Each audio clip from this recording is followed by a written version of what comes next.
responsibilities are in a typical day there in Arctic Wolf. So, Frank? You got it. Thank you, John. Hopefully everybody on Zoom can hear me. If you can't, shout now and I'll adjust the lapel microphone, right? Like John said, I was one of his students many, many years ago, going on about 10 years now, and I'm a senior network engineer at Arctic Wolf. I'm here today to talk to you about working in technology, not just cyber, but infrastructure too.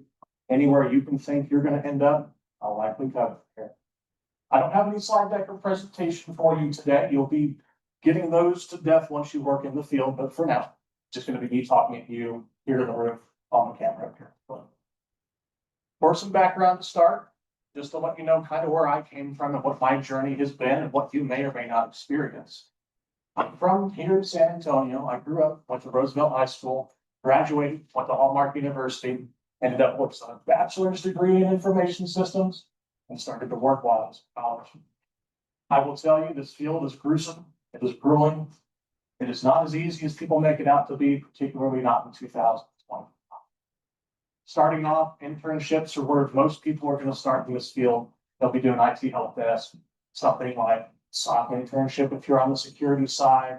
If you're on the network side, maybe straight up IT, replace printers, systems, computers, anything you can think of, you'll be doing it under IT help desk. From the internship level, I went and got a job at Rackspace. If you're familiar, I would not recommend it nowadays, but they are a great place to work and were back in the day. From Rackspace, I hopped over to be a system administrator at an insurance company. And from that system administrator job, I got a network engineer position at Amazon. All the fulfillment centers that get you guys your packages, all of the conveyor belts, robotics, wireless access points, firewalls, routers, and switches. Between here and Dallas, I have touched, worked on, and deployed. After Amazon, I ended up here at Arctic Wolf. I've been at Arctic Wolf for going on 4 years now. As stated, I'm a senior network engineer. My job is to make sure that when people buy our products, that they're secured, they're deployed properly, they're working properly, the telemetry we're giving is working properly, and the SOC folks, the security folks, which you may or may not be in the future, can do their jobs. Right?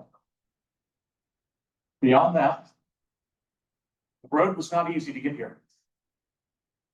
There were job opportunities, particularly during COVID, that were presented to me and rescinded 2 weeks later. Offer in hand, sign. Crossbank.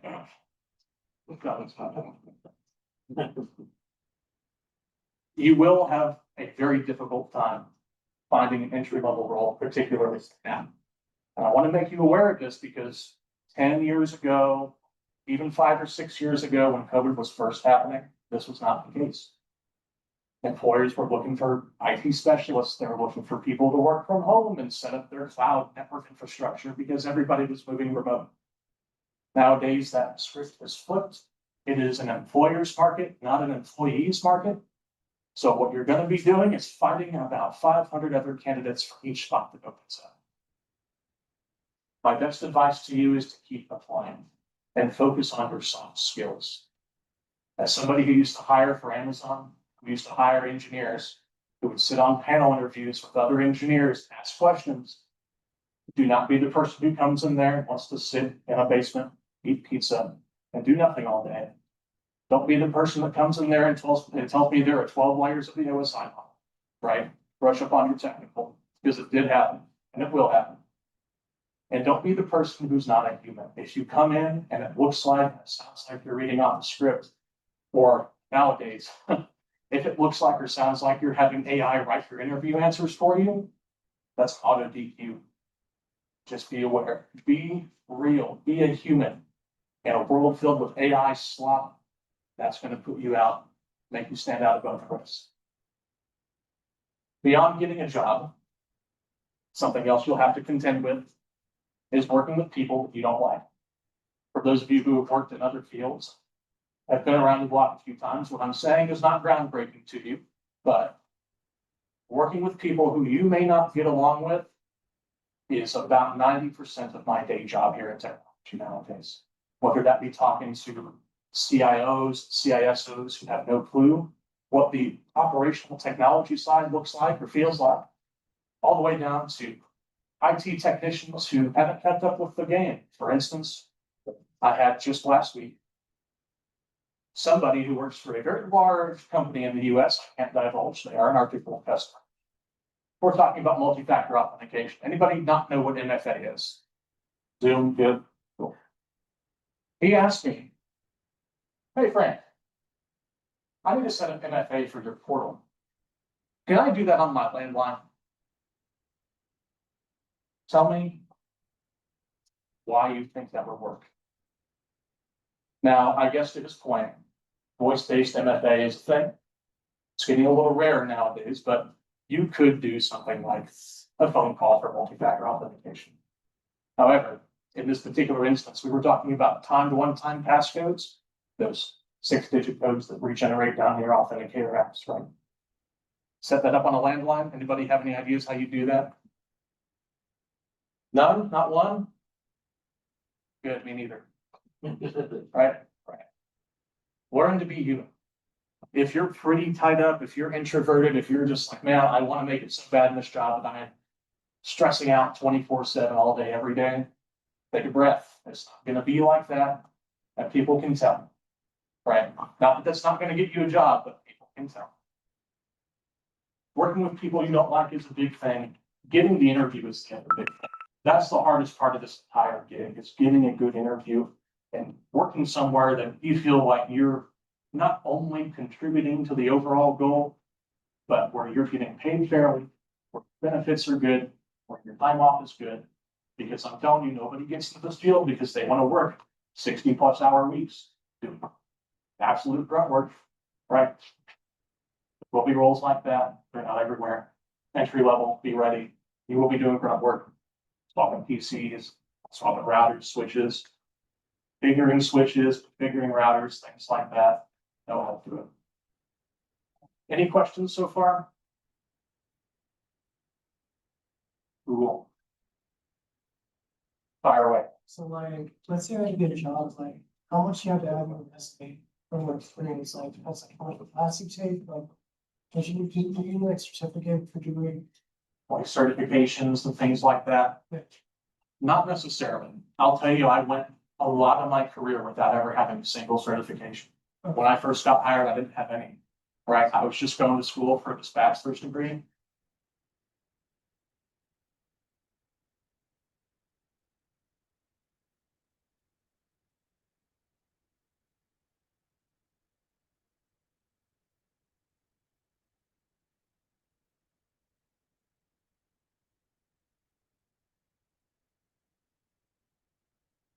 Yeah, put it on your resume. Put that you work with Linux on a daily, that you run your own AdGuard server, that you set up things like Grafana or maybe Elasticsearch, or you play around in AWS. That's real, tangible experience you can use on resume, even if it's not done under the guise of employment. So do that. If you can go knock out a cert too, it always looks better, but know that they're not the end all be all of being hired. That answer your question? It's, Cool.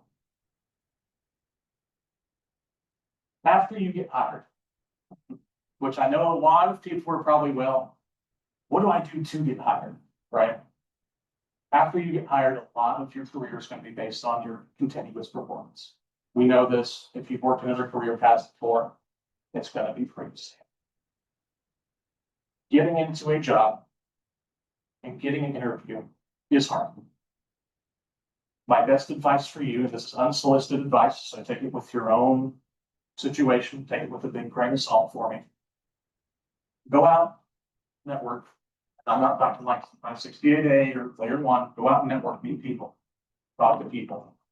The sooner you break out of that shell, the sooner you break out of your own head, start to talk to others in the field, the easier it's going to be to kind of rationalize what you're doing, right? I will tell you that if you talk to people and you network with them for the sole purpose of landing a job, it's not going to go well for you. You need to network with purpose. This person has X skills that I would like to have. What can I glean off them? This person works for X company that I'm interested in. What can I ask them that would make me more successful in the future? What do they look for in their hires, right? A lot of people come up to me, come up to my coworkers, come up to coworkers at other locations and just start saying, hey, this is me, do you have a job? Instantaneously, I'm going to say, I don't hire. Please look at our website.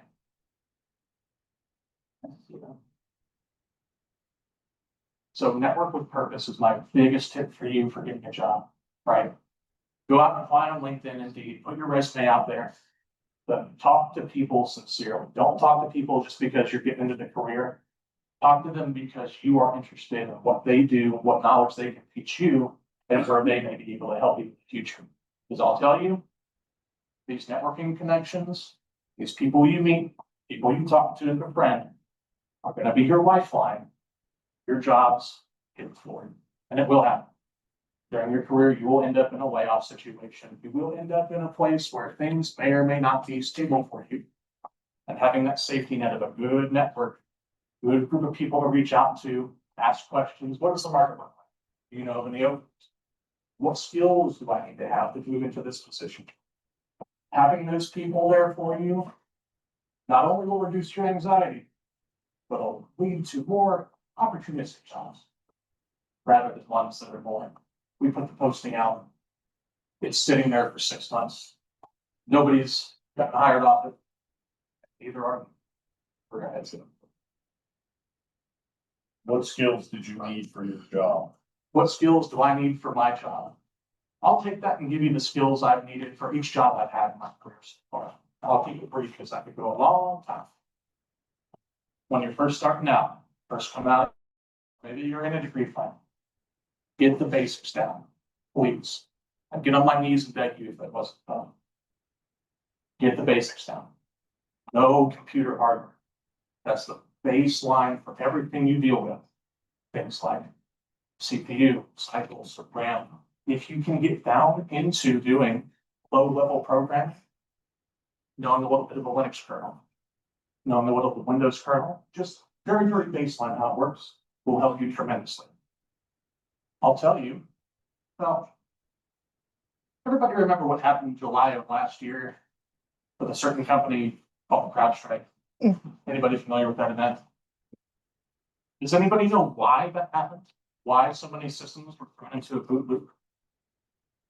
It was updated. It was an update, but what kind of update? It's when the cycle and the method actually found conditions to satisfy the update. Pretty much, and for those online, it was described as it was a cyclic update. There was an update pushed out. They couldn't find a specific file, and thus Windows kept boot looping, which in general is true. The root cause for that whole outage was due to a bad .sys file, a driver file for mostly Windows. You'll notice that nobody complained about Mac OS or Linux machines going down that day with CrowdStrike valving, and they do have an agent for Linux Mac.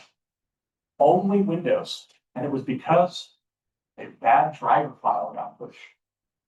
If you can identify stuff like that and say, hey, look, I see in the blue screen, it's referencing this ELAMP driver, early learning anti-malware. Windows requires those to boot. If it has a registry value that's tied to a specific .sys requirement, that .sys file is not there, you're going to get a blue screen. Being able to identify that, talk to your boss about, hey, this looks like a vendor issue. Not us, not our software. Here's what we need to do. Here's what we need to reach out to. And here's probably how long we're going to have to wait for stuff like that. It could be a couple hours, could be a couple of days. Okay. Know your basics. Know how to work an operating system. If you're a network guy, know the stuff that is below you. Beyond that, moving up a little bit more, once you get some experience, you start to work, you start to see what day-to-day IT operations go like. Start branching out. Do more networking, do more systems administration, right? Do stuff that you want to do after you've learned the basics, but get the basics down. Learn networking afterwards. If you want my truly candid career advice right now, go and learn Unix and Linux. If you live in the Windows world a lot, it's fine. But I'm going to tell you 99% of the systems out there nowadays that run production critical systems, outside of maybe domain controllers, are going to be running Linux. Get familiar with it. Dual boot your machines, use virtual machines, go sign up for a 3-tier AWS, play around with something, right? When you're at that level, you've gotten in the door. Next thing you want to do, focus on up level. All right, I'm in the job, I've been there for 2 years. What do I need to know? I want to look at things like a CCNA, I want to look at things like maybe RHCSA for Red Hat, or maybe LPIC 2 for Linux, LPIC for Linux. Build upon the foundational skills. This is why I say learn the foundations, because if you don't, you're going to be lost. You're going to get to the 2-year career mark, you even get a job. You're going to say, wow, I've just been following documentation and reading and spitting out what I read online all the time. I haven't actually internalized this. I feel lost. Natural thing to happen, but start with the basics, move up. All right, let's go to a little more specific. You're down the line. You want to get prepared for the next step. You want to do something that's more than just IT help desk, or maybe it's basic networking. Automation, take a programming. If you want my advice, start with something like JavaScript. When you think of things like Ansible, Chef, Puppet, network automation, guess what all of that is written in? Other than YAML, it's mostly going to be JavaScript, JSON, things like that. If you come to me and you can parse a JSON output in your head and tell me what's an array, what's a list, what's a value, what's a key, and what's a key pairing, you'll be in a good spot. Learn some Python if you can, right? Python is everywhere. It's a little ubiquitous. You'll be tired of hearing it eventually, but for now, learn it because Python is very easy. Its syntax is incredibly human friendly, unlike things lower level languages like C#, C++. Python will give you the real skills to go out. It'll make learning Java a lot easier. It'll make reading JSON a lot easier, and it'll make your life a lot easier when you can automate a few things. I can't go through skills 2025 without talking about AI a little bit. Here's my take on AI as somebody who works in the field, has been working in the field, and is seeing all these companies do their big AI pushes for marketing. You can be an AI specialist if you want. However, all you'll be doing is mostly prompt engineering. When we look at things internally and what value AI brings for patients, just from an article perspective, and even from a personal perspective, it's going to be what you give to the learning language model or the large language model. Get good at prompting. There are right ways to prompt AIs. There are wrong ways to prompt AIs. Go look up what are the right ways, what are the wrong ways. Learn how to use it. Learn how to be comfortable with it. But don't get yourself so ingrained that you're out building data sets, or that you're training models on your own. Now, if you want to do that and go be an AI engineer, great. That's not what this talk is for, but that is an option. For IT, though, just be comfortable with it. We're kind of beyond the point of fighting it. There are some people out there who are real old heads, is the best way I can put it. Very resistant to change, very resistant to the new world. Start to use AI if you're not already. Pick up ChatGPT free. Go download LM Studio. It runs on Windows, Mac OS, Linux. You can actually import local models to your system and run them on your hardware, granted that your hardware is capable enough to do that. Right? A good way to get around some of the paid tiers like ChatGPT and Claude, if you don't want to pay for them, run your models locally. You can do.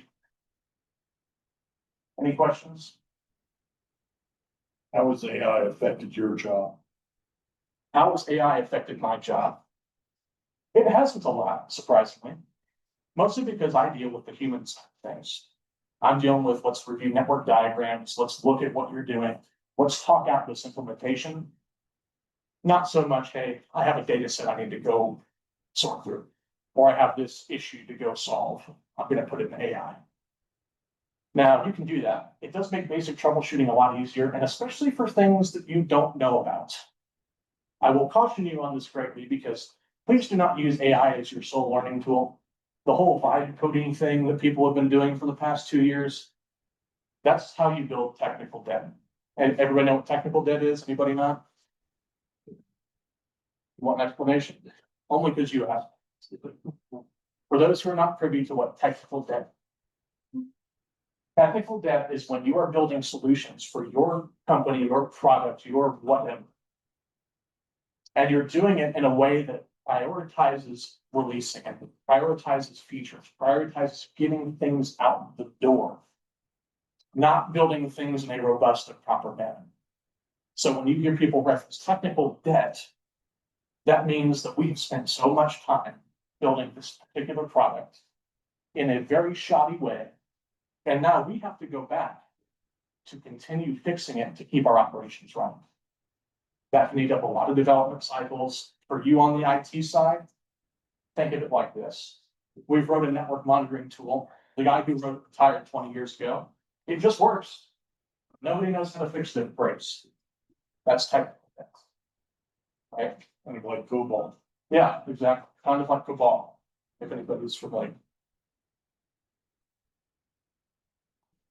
Moving along, kind of like for those who just walked in, I've kind of grown a crowd of the past 5 or 10 minutes. Up here on Zoom, I got one more. Thanks. For those who just walked in, what we've gone through so far, I'm Frank. I work at Arctic Wolf. I'm a senior network engineer, my career field. Intern, I worked at Rackspace for a long time. I worked at Amazon for a long time. If you order packages on Amazon, the networks I built, why they get to your door so fast. Nowadays, I work at Arctic Wolf. I'm a senior network engineer, been here for 4 years. We went through, what do you need to start? Right? Good attitude, good social skills. Now, don't take this, you introverts, don't take this, you need to become extroverts. You don't. Just know how to converse, talk to people. Be you, right? From there, we went into kind of some skills you need to know. We talked about AI. We talked about network automation, programming, programmability, things like that. When you start to look at the whole field and what you want to do, like I've said, just know that it's going to be a journey. Your first job is not going to be your last. Your second job is not going to be your last. Your fourth, fifth, sixth, unless you hit it really big with a really nice company, probably not going to be. Right. It's a journey all the way. Just know there will be ups and downs. There are going to be times where you are unemployed. It just happens. Unlike other career fields that you go to school for, like teaching, nursing, being a doctor, being any other career field, maybe even a trade, right? You're kind of guaranteed a job when you graduate school. If you're a nurse, you're an RN, you're probably going to get a job, right? Probably going to pay not too bad either. If you're a teacher, you're probably going to get a job. It's probably going to pay a lot worse than thought it was, right? In IT, you're not guaranteed a job when you come out. You are on your own to go fight and make your case for your first role. Because there is no standard hiring practice. Now, if you go into government, maybe the gov sector, you get a security clearance, you start working on that whole field. Maybe there's a deal where you'll get out of a degree fine and you'll have a job lined up right out the gate. If you are that person, congratulations. If you are not, which will be almost 99 to 100% of you, then it is up to you to make your case.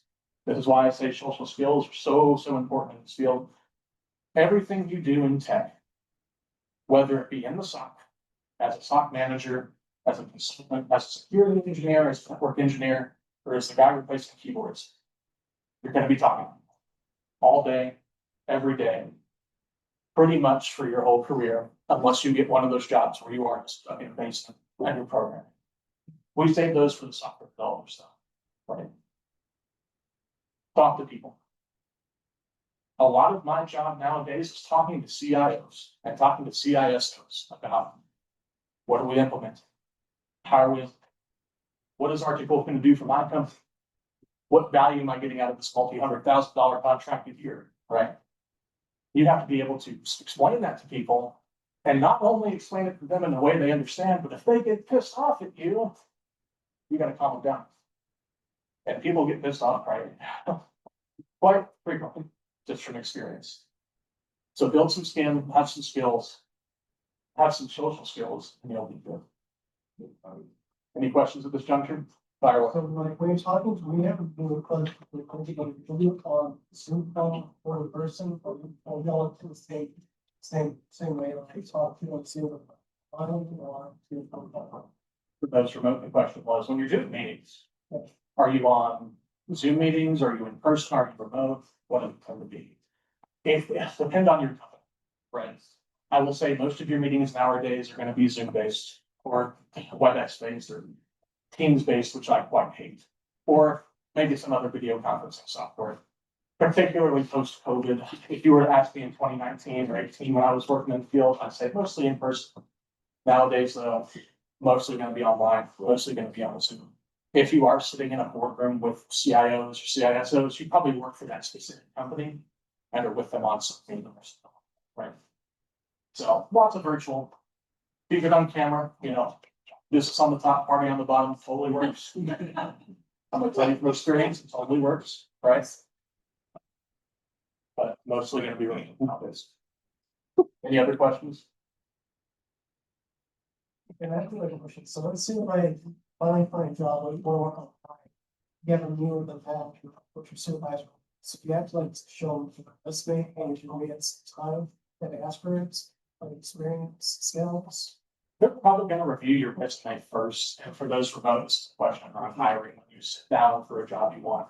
And they look at your credentials, are you supposed to explain to them what you did, or are they gonna, ask you questions? They're mostly gonna ask you questions, right? You can give them your elevator pitch, your 15 seconds of fame if you want, but every company's gonna have a different process. For us at Amazon, what we used to do for hires, is we would let them introduce themselves. Hey, I'm an engineer, I work here, I'm on your hiring panel, tell me about yourself. Right, be prepared to answer those questions. This brings up a great point. When you write your resume, please read it, proofread it. Use your English skills that you learned in high school, hopefully, right? Proofread your stuff. And know your stuff, know what you give to your hiring managers, because I will ask people, hey, I see you did X and X. And they'll say, I'll go, you work there. Don't lie to you. People will lie to you. And it becomes a big hassle. I have to go back and tell your hiring manager that you have this on your resume, that you can speak at the very basic level of what you did in that role, right? So be truthful, be honest, use your English skills. Proper capitalization, punctuation. I mean, people don't know when to use a semicolon versus a colon. Please just know that stuff. It's professional, it looks good. And I'm gonna tell you, no matter what you think, it will make your resume stand out on that line. I'll go a little old school on you. Yes, please use proper grammar and text and writing, and use a font you can read. I know it's a big joke and a big meme and a big ha funny, but people do submit resumes with Comic Sans. Like, pick a real font. Right? Maybe something sans serif, Arial. I know people hate Arial, but it's better than Comic Sans. Moving along. Here's the real part people want to know. What can I expect when I get in the field?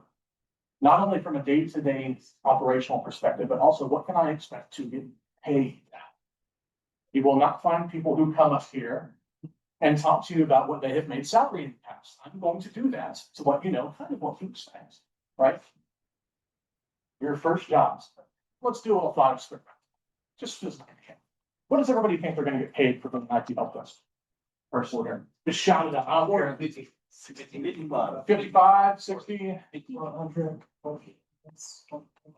for an IT help desk. Okay. We have a question. Keep those in your head. I've got them in mind. Some of you are way above where you should be. What's the question on mine? What's my opinion on security clearance for jobs? Get one if you can. If you are the person who can get a security clearance, or you have a government contractor knocking on your door saying, we want you to work for us, we're going to sponsor you for the security clearance, whether it be secret, top secret, or TS with poly, do it. I cannot stress enough, do it. A security clearance is going to open up a lot of federal jobs to you that the public sector doesn't get access to. I know I'm speaking just total, mind-blowing stuff here, but go get a clearance if you can. It is going to help you not only in your job opportunities, but when you try to transition back to public sector, maybe you just don't like government too much. I wouldn't blame you. You will have a great boom and be able to work in spaces like CMMC compliance, FedRAMP compliance, anything to do with federal contracting.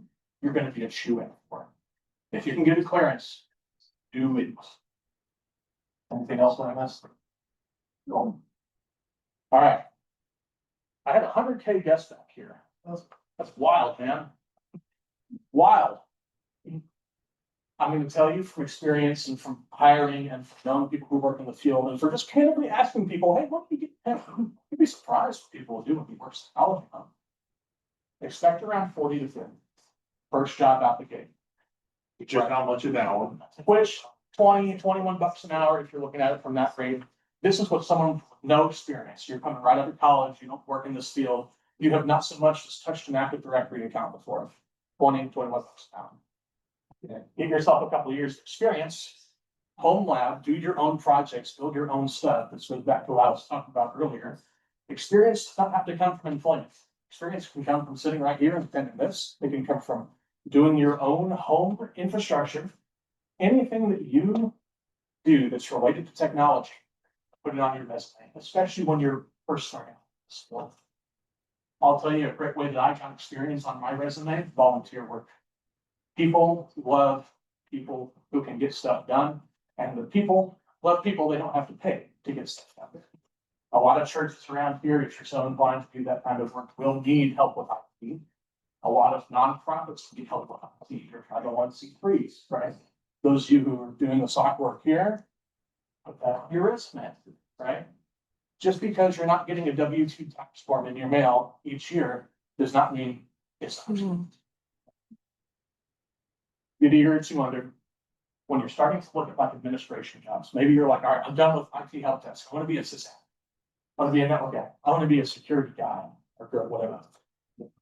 That's where you can start to expect 50 and plus range, 50, 65K, 2-3 years experience, maybe a cert, maybe 2.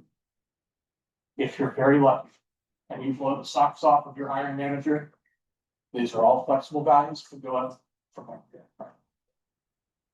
Go get something like a CCNA. I'm telling you right now, that certification is going to teach you everything from your layer 1 cabling all the way up to network automation, programmability, and even how to read JSON, like I was alluding to earlier, right?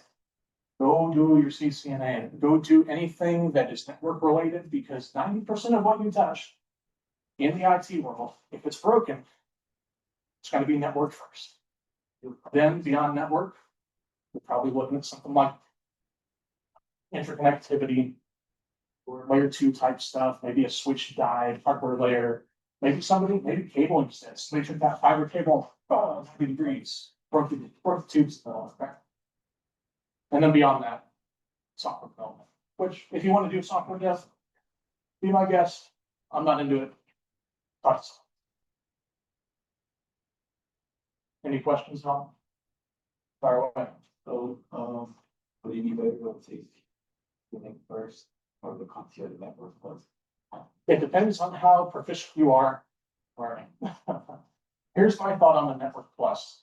As a certification from CompTIA, it's good. It will get you the foundational knowledge. It will do it in a non-biased way. And I say that as in when you do your Cisco CCNA, anything earlier than that, you're going to be skewed heavy to Cisco. They have a lot of proprietary protocols. They have a lot of proprietary technology. And a lot of that proprietary technology has very similar functions on the open source side. They just call it something completely different. It can get confusing. If you're already doing well, you feel like, yeah, I've got a good grasp on AOSI. Yeah, I've got a good grasp on subnetting. Yeah, I kind of know binary. I know how to flip bits. I know how to binary can and Boolean, right? Go do a CCNA. If you're struggling and you're like, I'm just not getting this switch versus router versus firewall thing. I don't know what layer 2 versus layer 3 is. Go do Network Plus. It'll be a little gentler for you and it'll be a little more doable. Not only that, it'll boost your confidence too. That CCNA is a pain from time to time, some of the topics they have you go over. So take it slow. The right answer depends on who you are. If you struggle doing that plus, if you have confidence, do CCNA. Any other questions? Fire away. Yes, so what kind of service we have now? Right. Right now, in my job, in my career, I have one cert, just one. That's the CCNA. You wonder why that is, right? I It'll help, it will. When you hear this guy talk about something and VLSM and the OSI model and knowing layers, knowing the protocol that is, that's the kind of information and the kind of stuff that you will use every single role that you have, whether it be security or network. Right? Because when I say layer one, what's everybody thinking? Layer one, come on. Okay, good. When I'm thinking layer two, it's like switches. Link layer, right? A really, really useful protocol, there's two of them. But run at layer two or link layer discovery protocol and system discovery. Oh. Get familiar with those. CCNA will take you over all that. But all I've got is a CCNA, right? And experience and a half decent personality. They'll get you far.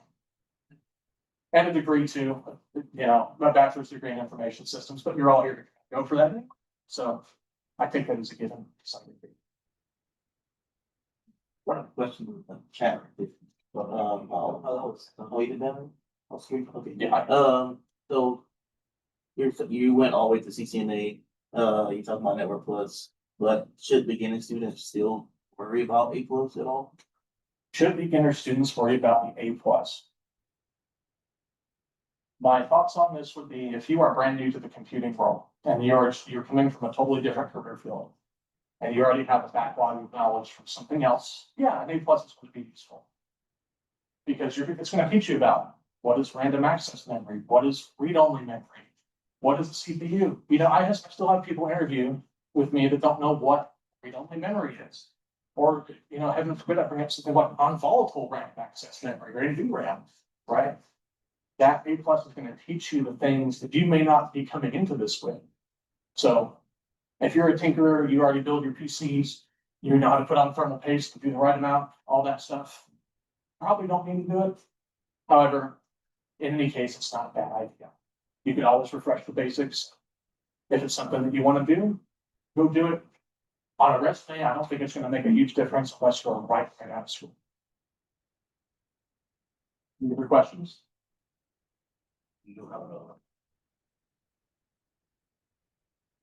Mesh Wi-Fi. Oh boy, we could talk for hours about this, so be careful.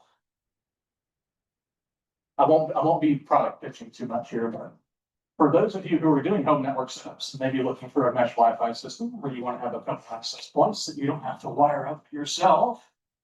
I'm going to be real with you. Stay away from TP-Link. Anything TP-Link, just don't. And there's various reasons for that. Go Google them if you're interested. Mostly to do with China, as most things nowadays. ASUS, they have a really good mesh system that you can set up. It's fairly inexpensive, right? I'm not going to pitch you Ubiquity unless you're totally rich or you have a lot of expendable income.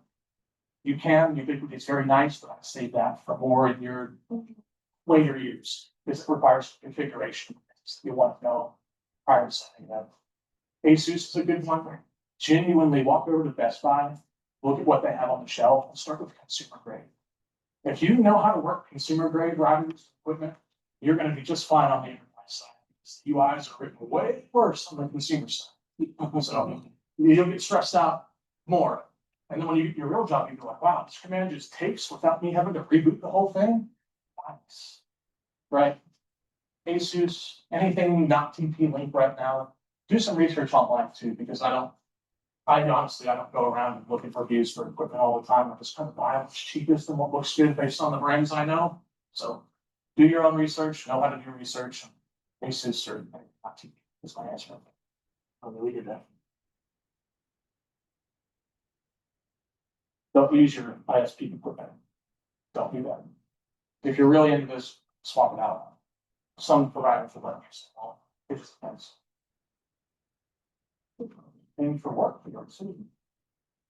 So you have a question online? Yep, we got that one. Okay. I got both of those down. Fire away. It's a little related. You mentioned home projects earlier, home lab stuff. Yeah. Do you have any suggestions for like your first home lab project? And what would you choose? If you could look back and think, oh, this would be the best to do, what would you do? What would be my most recommended first home lab project for those few learners? Here's what I recommend. Go and pick up a Raspberry Pi, or go on eBay and pick up a ThinkCenter or like a Dell Thin Client. They're $200 or $300. put it on a credit card with no interest or something, move on, right? Get one of those, get a Raspberry Pi, get a little thin client, and make it your home server. Put it on your network, put it on Wi-Fi, hardwiring. The first thing that I'd love to tell people to do is go image it with Linux, because it's gonna come with Windows Enterprise on by default, mostly. Image it with Linux and set up AdGuard home. Everyone know what AdGuard is? You ever heard of it before? Right. I'll pretend you don't. Yeah. Thanks. When you go set this up, this is gonna get your experience with not only Linux command line interface, right? Knowing how to work bash, depending on the distro you use, maybe CSH. It's gonna get you experience with installing software on Linux. It's gonna get you experience with network-based Linux commands, IP tables, UFW, things like that. This AdGuard, for those who are not familiar, works as your DNS server, not necessarily your resolver. You can set it up to be a resolver, but it's gonna work as your DNS server, where your local clients make their DNS requests over port 53 to your internal server. It's DNS. John just asked me what DNS is, so I'll recoup that question. What is DNS? Anybody know what DNS stands for?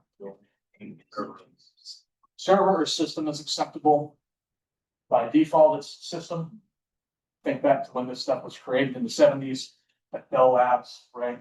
Domain name system, likely. What port does DNS run? 53. Is it TCP or UDP? I'll get the names. I heard both. Good, both. Does anybody know why DNS is both? Listen, One way, one one listen. DNS is both between most providers, it's TCP and then usually between client. Zone transfer. Good, good. For those who did not hear. DNS is a layer for both the TCP and the UDP protocol, right? Transmission control protocol, user data frame protocol. It's both because it depends on the type of DNS requests that are being made. If I'm a computer and I'm making a request to like 8.8.8.8, that's a UDP communication. If 8.8.8.8 doesn't get my request, it doesn't matter. It'll just resend it. I'll resend it, reload the web page, right? When you're doing, and this really only applies to if you're adminning DNS at a company or name service provider. When you're transferring what are called zones with your zone files, if you're moving zones between one provider and another, one name server and another, one registrar and another, that connection is going to be TCP, transmission control protocol. Right handshake, synchronize, acknowledge, acknowledge. That is because you don't want to lose data in that transfer process. If I drop DNS records from a zone transfer, that's going to break like half my production equipment, right? Because when DNS doesn't work, what breaks? Everything, yeah. So it's TCP for zone transfers, UDP for client communications, and that's why it's. These are problems. I don't even remember when I started talking about TCP. Forgot DNS. I'm talking about setting up a DNS resolver for AdGuard now. Yeah. So question. Yeah. In order to get this on your resume, do you suggest that you document the project Yeah. using absolutely. pictures and stuff like that? Where would you post said documentation as another way of proving that you did these home projects? Or you did this volunteer work with maybe your school and other events that your school hosts? If I do these online projects, should I document them? The answer is yes. And where should I put them documentation wise? Here's my recommendation to you. Go to Cloudflare, sign up for an account, find a domain name that works for you and register for $5 a year. Throw up a website.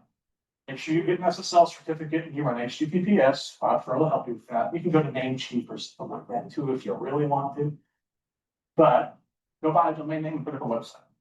Do you know what has really impressed me? And one of my best hires ever, who actually worked with me at Rackspace. And then when I had a position for Archibald, I said, hey, you here, right? One of the best people that I know who's a great resource. His name is Mario, not the guy from the video game, but I do tease him for that. He set up his website, made his own documentation page. Now, you have to be careful with this because please don't go putting your entire home infrastructure out on the internet for anyone to see, right? It's good operational security, but make your own documentation website. You can make a subdomain, you can do docs.yourdomain.com. And you can make your own documentation. And if you show me that on an interview, I'm probably gonna be blown away. Because there's only one person who's done it my whole career. And that person now works as a junior engineer in B. So. Get a website. What I would stray you away from. As just a personal quip. Do not become a LinkedIn job. And please do not do that. I cannot tell you how many serious people in this field that I talk to. Who we all sit around. Have a Mick Ultra or whatever beer you like.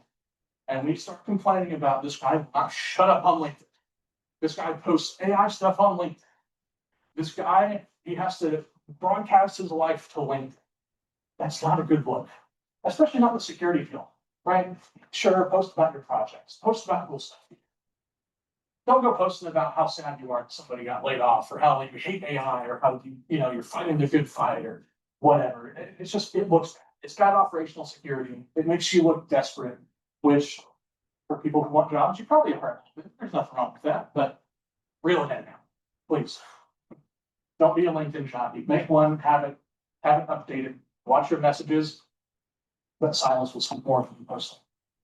Just saying. But document your skills in other ways, please. Don't use LinkedIn as a social media. Yeah, exactly. Don't use LinkedIn as social media. It's corporate social media. And believe me, you will get sick of it once you get hired and have to deal with real corporate social media. Question? Small similar apps, like you can a handshake, Say again. a handshake or anything. Handshake or Indeed, those are fine. Once again, treat those more as job boards than you do as social media. Right. Go on there, look for postings you think are good, but I wouldn't be living on there. I wouldn't have a tab open up 24/7. Hop around, exercise your options, right? Do you mind just talk a little bit about Archibald? I would love to share a couple. Yeah. So we worked that. So what product Archibald has, what's the content? Okay, let me put on my sales hat here real quick. For those who are not aware, I'm not working sales for Archibald. However, I've been working here long enough to know our product portfolio. And I know it's for real well, so. Oh, okay. I'll be interested to talk to you after this then. At Arctic Wolf, we do kind of a handful of things now, right? Our main bread and butter product is managed detection and response. This is going to be SOC monitoring of your environment. Typically what we do for this product is you're going to have agents on your endpoints. We do particularly like to have Sysmon installed because for the Windows side of things, Microsoft sucks at giving you kernel level limits or anything to do with hands-on. Sysmon will install. There are going to be some network sensors going to the environment, right? Probably covering egress points, not so much east to west. But this product is really to monitor, right? Monitor live data coming in from APIs, from the network telemetry, from the agent telemetry, and to generate alerts based on that. Now, these alerts can be anything from there's a firewall rule that was modified. You may know that because your team is doing firewall work this weekend. There could be something like an AWS account was granted egress via interface 0/0 on your VPC. That's probably a bad thing, unless your admins are done. Managed detection and response. Letting you know what's happening in your environment, help response. Thank you. Alongside that, we have a couple other offerings. Managed risk, which is vulnerability scanning. If anybody has ever touched it in MAP before, you can command line full. Vulnerability scanning we offer. These are virtual or physical appliances that go in your network. Scan it. Another big piece of our product offering, and one that many people look over, is what's called managed security awareness. Take a guess at what that could be. Other than you probably know it. What's the number one threat vector for most organizations for 2025? And it's not ransomware. Someone said phishing. I'll pretend everyone said phishing. Yeah, phishing. Yeah. So managed security awareness is a training program that we send out to your company that gives them security advice, security training. Advice is a little bit loose. Okay. These sessions will be anything from learning about multi-factor authentication, how to keep your timed one-time passcode safe. They could be about smishing, SMS-based phishing. They could be about not leaving your laptop open when you're working from home or working from a hotel. Anything that end users tend to miss, we like to train. right? After MSA, a very recent addition is we have purchased BlackBerry's Cylance business unit for their endpoint detection and response. We have rebranded that to Arctic Wolf Aurora. That's a transitional product right now. We're still trying to get the BlackBerry branding off of it, but we're working on it. And that's going to be for endpoint detection. So as opposed to like a managed detection response, what do you think of endpoint detection? Think of things like CrowdStrike, Sophos, Sentinel One, Malwarebytes. They have their whole front down team, right? Endpoint detection response, Arctic Wolf's flavor of that, Aurora. That's kind of our product portfolio. If you want more detail, let me know. But Question, sure. been to the two, I don't know. You scan the network. Just what, a couple months ago, the cycle have one purpose, right? Very much. They're big. Sonic Wall right now is very big. To a country of right now. And scanned it, said there's a Sonic Wall device on the network. But there wasn't. But there was. Okay, it turned out day before, 2 days before. And but still scans and finds Sonic. Okay. I know, I mean, I can figure why, should exactly what's going on. Why do you think it's fine, it's not on? You know, it'll depend on what you have on the network. I wanted to. Okay. There's no such thing, device is device, right? Right. If it's on or not, it's off, totally off, that's it, done. We can assume that. Sure. That means your program need to be smart enough to understand that that's not there. Right. So you scan it, but it didn't. But yet though, there's an intermediate process over there, something was there. Wasn't clear enough to detect that that's the case. Accused the person did not turn on and they got fined. And that's for my advice, I said, you making the wrong decision because if you're gonna find article, I'm still. Right. Because it was a virtual bot, it was a virtual connection. Okay, so it picked up the It virtual was a network virtual down. connection, even the device turned off, virtual connection connected to the computer. Program still think device exists, which it wasn't required, it was virtual connection. It was a virtual connection. Okay. It's not smart enough to figure out, understand the virtual connection, physical device places. Interesting. Very interesting. And I reported for it, by the way, I don't know the song, it's like. I have to go look at that. Now, I've heard of people setting up things like honeypots on their network and we scan them. I have not heard of a virtual network adapter coming back as a Sonic Wall device though, unless that was truly a Sonic Wall virtual appliance. In enterprise network, you have a lot of things. Right. You have things connected, so virtual connected, all those things, publication, many things over. But the point of it though, when you identify things, you have to be articulate, right? Right. Not supposed to program takes some time. There's a group for it. There's one of them, there's a big case, must say so much, because it, which connect is active, connection is, Right. Yeah, exactly. even though there's no device connected.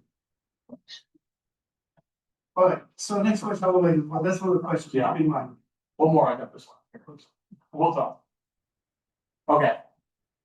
What's the best advice for entry level certification by the homeowners? It's this. My answers are always, it depends, but it really does, right? I apologize, I didn't want to count strong enough, but thinking about this one. No, you're good, you're I good. just will come meet me later. No, you're good, absolutely. You're fine. So, entry level certs, like I was talking about A+ earlier, if you're if you're struggling with the hardware side, you'll get A+, right? If you want to be marketable to employers, anything to do with Linux, LPIC1, right? Very entry level Linux cert. You can do a Linux Plus too, if you really wanted to go CompTIA, but I'll tell you, LPIC is a little more marketable nowadays, in my opinion.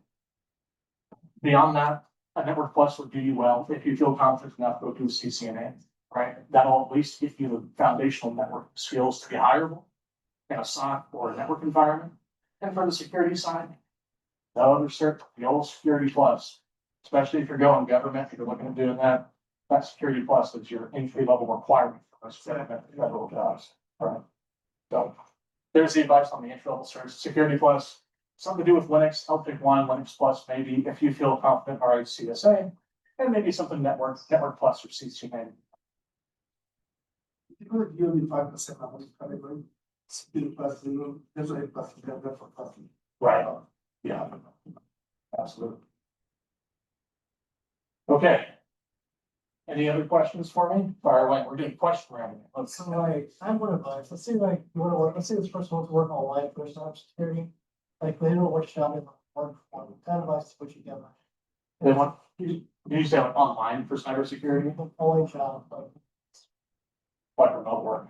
I'll preface with remote work is getting scarcer and scarcer as the years go on. During COVID there was a big flip for public health and safety where a lot of people went remote. Nowadays, you're gonna get a lot of return to office orders and remote work is gonna be a lot harder to find, at least full remote work. Still possible, but setting the expectation now for who this may ever be. I saw, Remote work, I'm sure. temper, right? So I don't want to create something.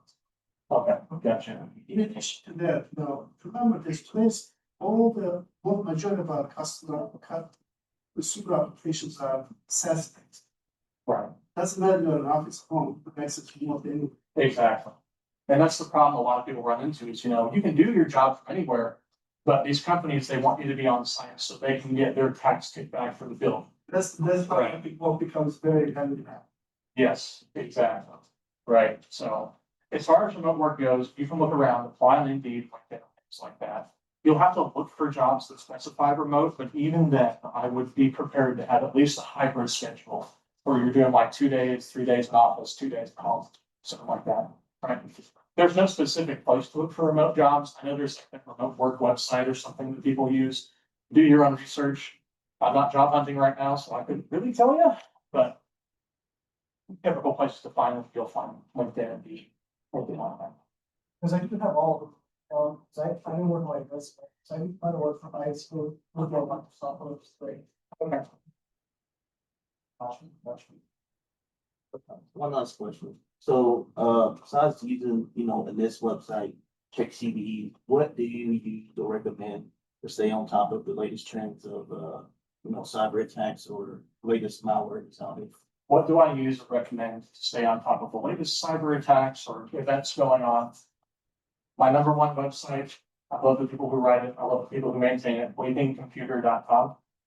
They're pretty handy on that stuff. For those of you who are a little more worldly, would like to learn more of the human side of cybersecurity and technology in general, my favorite site for over 20 years, Slashdot. Go read Slashdot. It's going to give you everything from cybersecurity news to geopolitics, worldwide network news, everything. It's very good to learn that stuff, by the way. Learn geopolitics. This field is all geopolitics. In fact, just this morning, I spent from the hours 8 to 10 before I drove over here talking to a CISO and his networking team about the fact that we're probably not going to be able to get a VPN tunnel up to Shanghai. Right? So learning geopolitics, learn what countries do what, learn what countries are threat actors. You can find a bunch of online, wavingcomputer.com/dot, all good resources. Right, thank you, it was really good. Absolutely, I'm right at 1 hour. Any other questions before I leave? And I'm gonna be hanging out for a few minutes. I'm not talking if you want. Okay, cool. Thank you all very much. Before y'all leave, remember Thursday, we do have another event featuring Me, Mr. Bailey will be hosting session 2 of Cybersecurity Awareness Month. the topic will be about safe browsing, also, internet scams and phishing emails. So please come out, support us. It's gonna be Thursday from 11 to 12.